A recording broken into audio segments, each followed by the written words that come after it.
નમસ્કાર વિદ્યાર્થી મિત્રો, જે નવોદયમાં આપણે આગળ અલગ આકૃતિ જે છે અલગ આકૃતિ એ પદ શોધો, તો એમાં આપણે જ્યાં 11મી આકૃતિ ભેગા હતા ત્યાંથી જોઈએ આપણે હવે. તો હવે 11મી જે આકૃતિ આપણે ભેગા હતા 11મી આકૃતિ જોઈએ તો એમાં આપણે પેલી જે આકૃતિઓ જે તમને આપેલી છે ચાર, આ ચારમાંથી તમને અલગ આકૃતિ છે એ અલગ આકૃતિ કઈ પડે છે એ જોવાની છે. તો હવે આપણે જમણી બાજુ આ થઈ અહીંયાથી જમણી બાજુ આ બાજુ અને આ બાજુ છે જમણી બાજુ અને આ બાજુ છે ડાબી બાજુ છે. તો જમણીથી ડાબી બાજુ એ આકૃતિ આપણે પહેલાં બધી સરખી આકૃતિઓ તમને કઈ જોવા મળે છે તો કે આ આકૃતિઓ 3 બી સી અને ડી આકૃતિ જોવા મળે, સરખી આકૃતિ જોવા મળે છે. જો કે એ તમને ડાબી બાજુથી તમને વળાંક વાળેલો છે. આ રીતના અહીંથી આવી રીતના તમને આમ દોરેલું છે કે જે યુ છે. હવે અહીંથી આમ ડાબી બાજુથી જાય છે, આમાં પણ તમને આવી રીતના ચોરસ દોરેલો છે. તો એ પણ તમને અહીંથી ડાબી બાજુથી આપણે આમ વળાંક લીધો છે અને આમાં પણ ગોળમાં પણ આપણે ડાબી બાજુથી લીધું છે. પણ વી જે દોરેલો છે, વી દોરેલો છે એ તમને જમણી બાજુથી આ રીતના અહીંયા જમણી બાજુથી આપેલું છે.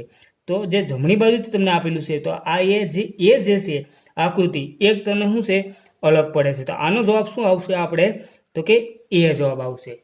હવે 12મી આકૃતિ આપણે જોઈએ તો 12મી આકૃતિમાં તમને આપણે શું કરવાનું છે તો કે જે ચોરસ દોરેલું છે અંદરના ભાગમાં અહીંયા ચોરસ દોરેલું છે એમાંથી અને ત્રિકોણ દોરેલો છે, ઊંધો ત્રિકોણ છે, સીમાં સીધો સરખો ત્રિકોણ છે અને આમાં ડીમાં વર્તુળ અને ત્રિકોણ દોરેલું છે. તો અલગ કઈ પડે છે એ જોવા માટે શું કરવાનું છે તો કે અંદર જે તમને ચોરસ આપેલા છે એને અંદર અહીંયા ચોરસ દોરેલો છે, આમ આ ચોરસ દોરેલો છે.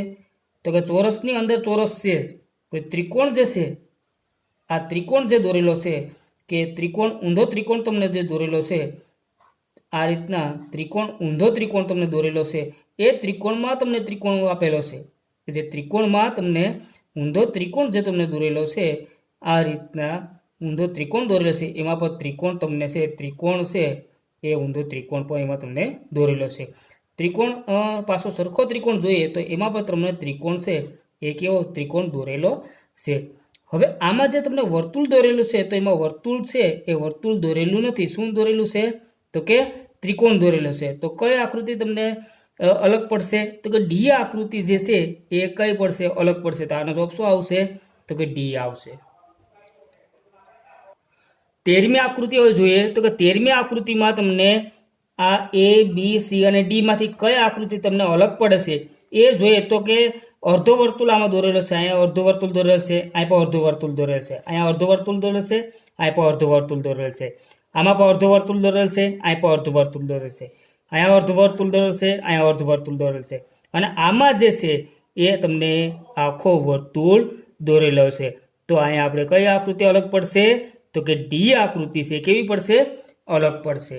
હવે આપણે 14મી આકૃતિ જોઈએ તો કે 14મી આકૃતિમાં તમને જોઈએ તો કે આપણે પેલું તો 3 ત્રિકોણ દોરેલા છે. આ ત્રિકોણમાં ત્રિકોણ જે દોરેલા છે તો ત્રિકોણ જે દોરેલો છે તો ત્રિકોણમાં ત્રિકોણ બે છેદે છે એટલે કે ભેગા થાય છે. અહીંયા એક આ ત્રિકોણ ભેગો થાય છે અને એક આ ઉપરનો જે ત્રિકોણ છે એ ભેગો થાય છે. આ બે ત્રિકોણ છે અહીંયા શું થાય છે ભેગા થાય છે.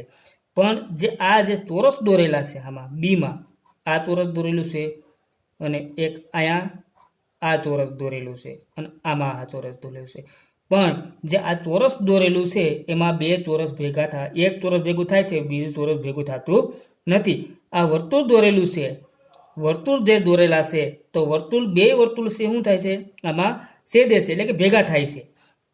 અને ડીમાં જે તમને લંબચોરસ દોરેલા છે તો આડો એક લંબચોરસ દોરેલો છે એમાં બે લંબચોરસ છે ઊભા એ શું થાય છે ભેગા થાય છે. કે આ જે લંબચોરસ દોરેલો છે એમાં બે લંબચોરસ છે એ શું થાય છે અહીંયા બે ભેગા થાય છે. તો આમાં આપણે જે બે ભેગા જે નથી થતા એવી કઈ આકૃતિ છે તો કે બી આકૃતિ છે. એમાં ચોરસમાં બે ચોરસ ભેગા થતા નથી. તો આનો જવાબ શું આપણે આવશે તો કે બી આવશે. હવે આપણે 15મી આકૃતિ જોઈએ તો 15મી આકૃતિમાં તમને હવે આમાં કઈ રીતના મેળવવાનું છે કે એ બી અને સી અને ડી આમાંથી તમને કઈ અલગ આકૃતિ પડશે તો કે કયા અલગ આકૃતિ પડે છે એ જોવાની છે. તો અલગ આકૃતિ કઈ પડે છે એ મેળવવા માટે શું કરવાનું છે કે જે તમને આકૃતિમાં બહાર જે છે એ બહારના ભાગમાં જે તમને છે આપેલું છે એ આપણે એમાં જોવાનું છે. અંદરનું કાળું ટપકું જે તમને આપેલા છે કાળા ટપકા એ કાળા રંગનું જે તમને દોરેલું છે એ આપણે મેળવવાનું છે. તો જે ચોરસ આ ચોરસ એક ગણવાનું નથી, આ ચોરસ નથી ગણવાનું, અંદરનું ચોરસ છે એ ગણવાનું છે. તો કે ચોરસ એક દોરેલો છે આવી રીતના, આમ ચોરસ દોરેલો છે. પછી શું દોરેલું છે તો કે વર્તુળ દોરેલું છે અને અંદરના ભાગમાં તમને શું આપેલું છે તો કે એ કાળું જે ટપકું જે તમને વર્તુળ દોરેલું છે, કાળું વર્તુળ આપેલું છે એ જોવાનું છે. તો આ જે તમને આપેલી છે એ આપણે એક જોવાની છે. આ જે તમને ચોરસ આપેલો છે, આ ચોરસ અને અંદરના ભાગમાં બે સરખું છે. તો કાંઈ ચોરસ દોરેલો છે તો અહીંયા તમને વર્તુળ દોરેલું છે એટલે આમાં સરખું નથી, એમાં સરખું નથી. હવે આપણે વર્તુળ દોરેલું છે, એક વર્તુળ દોરેલું છે અને એક ચોરસ દોરેલો છે અને અંદર કાળું વર્તુળ દોરેલું છે. તો અહીંયા તમને વર્તુળ દોરેલું છે અને અંદર પર કાળું વર્તુળ છે એ કેવું છે દોરેલું છે. આ બીજી જે તમને આપેલી છે અંદરના ભાગમાં દોરેલું બીજું છે એ જોવાનું નથી, એના પછીનું જોવાનું છે. પહેલું, બીજું અને ત્રીજી જોવાની છે. આ 1, 2 અને ત્રીજી જે તમને દોરેલું છે બહારના ભાગમાં દોરેલું છે. આ ચોરસ તો બધામાં ચોરસ આપેલા જ છે, તો બહારના ભાગમાં દોરેલું છે અને અંદરના ભાગમાં આ બે સરખું જોવાનું છે. જે અહીંયા કાળું વર્તુળ આપેલું છે અને આ વર્તુળ આપેલું છે. તો આ છે એ કેવું છે તો કે બી આકૃતિ સી સરખી છે. હવે સી આકૃતિમાં જોઈએ તો કે ત્રિકોણ જે છે દોરેલો, આ ત્રિકોણ દોરેલો છે બહારના ભાગમાં, પછી વર્તુળ દોરેલું છે અને અંદરના ભાગમાં પાછો શું દોરેલો છે તો કે એક ત્રિકોણ, કાળો ત્રિકોણ તમને દોરેલો છે. તો ત્રિકોણ જે દોરેલો છે અને બહારના ભાગમાં કેવું શું દોરેલું છે તો કે ત્રિકોણ દોરેલો છે. તો આ સી આકૃતિ પર કેવી છે સરખી છે. ડી આકૃતિમાં ત્રિકોણ, પાછું ચોરસ અને ત્રિકોણ, અંદર કાળો ત્રિકોણ આપણે દોરેલો છે, કાળો ત્રિકોણ દોરેલો છે અને બહારના ભાગમાં ત્રિકોણ દોરેલો છે. તો બહારના ભાગમાં ત્રિકોણ દોરેલો છે અને અંદરના ભાગમાં ત્રિકોણ દોરેલો છે. બહારના ભાગમાં શું દોરેલું છે આમ કે ત્રિકોણ દોરેલો છે અને અંદરના ભાગમાં પણ ત્રિકોણ દોરેલો છે. તો આ ડી પણ આપેલી છે કેવી છે તો કે સરખી છે. તો બી, સી અને ડી એ ત્રણેય આકૃતિ છે કેવી છે તો કે ત્રણેય આકૃતિ છે એ સરખી છે. કે બહારના ભાગમાં છે, અંદરના ભાગમાં છે, બહારના ભાગમાં છે, અંદરના ભાગમાં છે. પણ એ આકૃતિ છે એ તમને અહીંયા ચોરસ દોરેલો છે, આ ચોરસ દોરેલો છે, પણ અંદર તમને ચોરસ, આ કાળું ચોરસ આપેલું નથી. તો આનો આપણે જવાબ આવશે એ આવશે. 16મી આકૃતિ હવે જોઈએ. તો 16મી આકૃતિમાં ચારેયમાંથી કઈ અલગ પડે છે એ જોવા માટે તમને આ બધી સરખી દેખાશે, પણ આપણે જોવાનું છે પહેલા આકૃતિ દોરી લઈએ. પહેલા આ રીતના આમાં આકૃતિ દોરી નાખવાની. આ રીતના આકૃતિ આપણે દોરી નાખી. આ એ, આ બી, આ સી અને આ ડી. તો હવે જે કાળું ટપકું છે અહીંયા, એ કાળું ટપકું આપણે એક જોવાનું છે. શું જોવાનું છે? કાળું જે ટપકું જે તમને આપેલું છે ને એ કાળું ટપકું જોવાનું છે. પેલા આ કાળું ટપકું આપેલું છે. હવે આપણે ઘડિયાળના કાંટાને જેમ એને ફેરવવાની છે. ઘડિયાળના કાંટાને જેમ ફેરવીએ તો અહીંથી તમારે અહીંથી કાળું ટપકું છે એ આમ ફેરવો તો પાછું અંદર આવશે. અંદરના ભાગમાં આવ્યું તો અહીંયા અંદરના ભાગમાં બીમાં આવ્યું, બીમાં અંદર એમાં ભાગમાં આવ્યું છે તો કે નહીં. હવે સીમાં જોઈએ તો સીમાં તમને બે જોડી જોવાની છે, એ અને બી અને સી અને ડી, બી અને સી, એ અને બી અને બી, સી અને ડી. તો અહીંયા કાળું ટપકું આપેલું છે. હવે આને તમને ઘડિયાળના કાંટાના જેમ ફેરવું આમ અહીંથી અહીંયા જશે તો અહીંયા ડીમાં ક્યાં આવશે તો કે અહીંયા આવશે. તો કે એમાં સીમાં છે આ શું છે અને ડીમાં પછી એ આ શું છે. તો અહીંયા બી છે એ બીમાં તમને કાળું ટપકું અહીંયા આપેલું છે તો અંદરના ભાગમાં અહીંયા આવવું જોઈએ. તો બીના અંદરના ભાગમાં કાળું ટપકું આવવું જોઈએ તો અહીં બીના અંદરના ભાગમાં કાળું ટપકું આપેલું નથી. ત્યાં ચોરસ આપેલું છે એટલે શું આવશે અહીંયા બી છે એ સરખી નથી. તો આનો જવાબ આપણે આવશે તો કે બી આવશે. હવે જે આપણે 17મી આકૃતિ છે એ 17મી આકૃતિ જોઈએ તો એમાં તમને આકૃતિમાં ચાર આકૃતિમાં અક્ષર આપેલા છે. તો અક્ષર આપેલા છે એમાં આપણે શું જોવાનું છે તો કે રેખાઓ જોવાની છે. આ ઈ છે, કેટલી રેખાઓ બંધ છે તો કે એક રેખા બની. આ કેટલી રેખા બની? એક, આ બે, આ ત્રણ અને આ ચાર. ચાર રેખાઓ એમાં બની. કેટલી રેખા બની? ચાર. ઈમાં ચાર રેખાઓ બની, એટલે કે એ આકૃતિમાં ચાર રેખાઓ બની. હવે વી તો કે એક અને બે. આ બી આકૃતિમાં કેટલી રેખા બની? તો કે બે બની. હવે સી જે રેખા છે, સી આપેલી છે આકૃતિ, એમાં જોઈએ તો એમાં રેખા કેટલી બનશે ડબલ્યુમાં? તો કે એક, આ બે, આ ત્રણ અને આ ચાર રેખા. આ એક, આ બે, ત્રણ અને આ ચાર રેખા. તો આમાં ચાર બની. એમમાં કેટલી બનશે? તો કે એક, આ બે, આ ત્રણ અને આ ચાર. આમાં પણ કેટલી રેખા બની?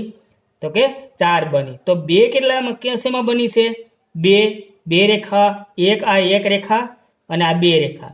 તો કે બે છે એ વીમાં બની છે. શેમાં બની છે? તો કે વીમાં બની છે. તો વી છે એ અલગ છે. તો આનો જવાબ શું આપણે આવશે? તો કે બી આવશે. હવે 18મી છે. 18મી આકૃતિ આપેલી છે. 18મી આકૃતિ જોઈએ તો એમાં શું આપેલું છે? તો કે હા સહેલું છે. કઈ રીતના? તો કે જે તમને ચોરસ દોરેલા છે અને અંદર ચોરસ આપેલું છે એ આમાં છેદતું નથી, અંદરના ભાગમાં છેદતું નથી, એટલે કે ભેગું અંદરના ભાગમાં ભેગું થતું નથી. તો હવે પછી જોઈએ બી, તો બીમાં ત્રિકોણ દોરેલા છે, તો અંદરના ભાગમાં ત્રિકોણ છે એ દોરેલો નથી. ત્રિકોણ છે અંદરના ભાગમાં દોરેલો નથી, જે છેદતો નથી, અંદરના ભાગમાં છેદતો નથી. અને સીમાં પણ ચોરસ દોરેલું છે, તો ચોરસ છે નાના ચોરસમાં અંદરના મોટો ચોરસ અંદર વચ્ચેના ભાગમાં દોરેલો છે એ તમને ભેગો એટલે છેદતો નથી. હવે વર્તુળ આપેલું છે, એ વર્તુળમાં તમને નાના વર્તુળ આપેલું છે, એ મોટું વર્તુળ એમાં છે છેદે છે, એટલે કે ભેગું થાય છે. તો આપણે અહીંયા ડી આકૃતિ છે એ કેવી પડશે? અલગ પડશે. તો અહીંયા આપણે એનો જવાબ આવશે તો કે ડી આવશે. હવે જો આપણે 19મી જે આકૃતિ આપેલી છે, 19મી આકૃતિ જોઈએ તો એમાં તમને આવા ચોખ્ઠા જે દોરેલા છે, ચોરસ છે પાસા જેવા, એ હવે આપણે એમાં એબીસીડી લખેલી છે. તો અહીંયા આપણે આવશે ક્રમમાં જોવાની છે. તો ક્રમમાં કઈ રીતના જોવી એ આપણે મેળવવા માટે પહેલા A B C D E F G S I L J K L આવવું જોઈએ. જે કે એલ આવવું જોઈએ. અહીંયા શું આવવું જોઈએ? જે, પછી જે, આયા કે અને આયા એલ આવવો જોઈએ. તો એ આપણે મેળવવું. તો હવે આમાં આપણે શું કઈ રીતના કરવાનું છે? એ આવવો જોઈએ અહીંયા બી અને અહીંયા સી. આ રીતના એ બી સી, અહીંયા છે ડી, પછી ઈ આવશે અને આવશે એફ, પછી અહીંયા જી એસ અને આઈ, પછી અહીંયા આવશે જે કે અને એલ આવવું જોઈએ. તો આમાં આપણે છે એ સરખું નથી. અહીંયા એલ છે, અહીંયા જે છે અને કે છે, તો આમાં ક્રમમાં નથી. અહીંથી એ બી સી, પછી અહીંથી પાછું ડી ઈ એફ, આ રીતના યુ પ્રમાણે યુ જેવું આકાર જેવું આપણે થવું જોઈએ ક્રમમાં. તો કે D E F G S I અને જે કે એલ નથી અહીંયા છે, તો કે એલ આપેલો છે અહીંયા જે આપેલો છે અને કે આપેલો છે. તો ઊંધો તમને બધાય આડા હળવા અક્ષર આપેલા છે. તો અહીંયા શું આવશે? તો કે ડી આવશે. તો આનો જવાબ આવશે તો કે ડી. 20મી આકૃતિ જોઈએ તો 20મી આકૃતિમાં જે તમને નીચેના ભાગમાં આવી રીતના ચોરસ જેવું, આમ ચોરસની ત્યાંથી આપેલું છે, ત્યાં તમારે આપણે જોવાનું છે. આવી રીતના તમને આવા ચોરસ, આ જે ત્રિકોણ જેવું ચોરસ આમ દોરેલું છે, અહીંથી આડું ઊંધું ત્રિકોણ ચોરસ છે, અડધો ચોરસ આમ તમને સામે આપેલ દોરેલો છે. તો આમાં આપણે જોઈએ તો આમાં છે એ તમને આ રીતના આમ દોરેલું છે, આવી રીતના સામે દોરેલું છે. અને આની સામે આ બે જે તીર, જે આ બે તીર આપણે યાદ રાખવાનું, સામેના બે તીર છે એ સામે તમને ચોરસની ત્યાંથી સામે છે. હવે આ જે છે તે તમને આવી રીતના દોરેલું છે અહીંયા. અને સીમાં પણ આ એ, આ બી અને સીમાં જોઈએ તો કે સીમાં તમને આ સી છે એમાં પણ કઈ રીતના દોરેલું છે? આ રીતના સામે દોરેલું છે. બે તીર છે સામે આમાં આવી ગયા છે. અને આ છે એ તમને બહારના ભાગમાં છે, અંદરના ભાગમાં આમ દોરેલા છે. હવે ડીમાં જોઈએ તો કે ડીમાં પણ આવી રીતના આકૃતિ તમને આપેલી છે, એમાં પણ તમને છે સામે દોરેલા છે. જો અહીંયા પણ સામે દોરેલા છે, સીમાં પણ સામે દોરેલું છે, આમ સામે દોરેલા, આમ સામે દોરેલા છે, અને બીમાં પણ સામે દોરેલા છે. નહીં સી બીમાં સોરી બીમાં તમને આમ આવી રીતના બહારના ભાગમાં દોરેલા છે. તો આ બહારના ભાગમાં આમ નીકળ્યા છે અને એમાં સીની સામે દોરેલા છે. તો આપણે બી છે એ તમને અલગ આકૃતિ પડે એવી છે. તો આનો જવાબ આપણે આવશે બી આવશે.